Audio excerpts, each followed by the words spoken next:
Understanding the phrase, Hail Mary, in English. Hello everyone, welcome back to our English language learning channel. Today, we have a very interesting topic to discuss, the phrase, Hail Mary. You might have heard this term in various contexts, and today, we're going to explore what it means and how you can use it in your conversations. So, let's get started and dive into the world of idiomatic expressions.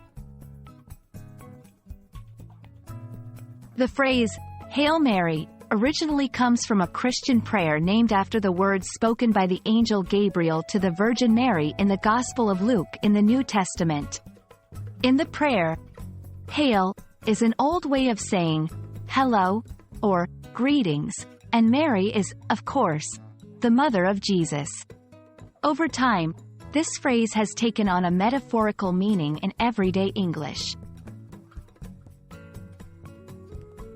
In a metaphorical sense, a Hail Mary refers to a last-ditch effort or a final attempt to achieve something when the chances of success are very slim.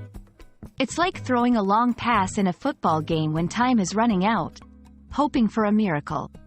This usage comes from American football, where a Hail Mary pass is a long forward pass made in desperation, with only a small chance of success. Let's go through some examples to see how Hail Mary is used in sentences. 1. The team was losing by 5 points, so they decided to try a Hail Mary pass in the last few seconds of the game. Here, Hail Mary describes a desperate attempt to win the game. 2. Launching the new product without market research was a bit of a Hail Mary, but it ended up being a huge success. In this case, Hail Mary refers to a risky and desperate strategy that paid off. 3. Filing a lawsuit was their Hail Mary to try and stop the demolition of the historic building. Here, Hail Mary is used to describe a final attempt to achieve something against the odds. So, that's it for today's lesson on the phrase, Hail Mary.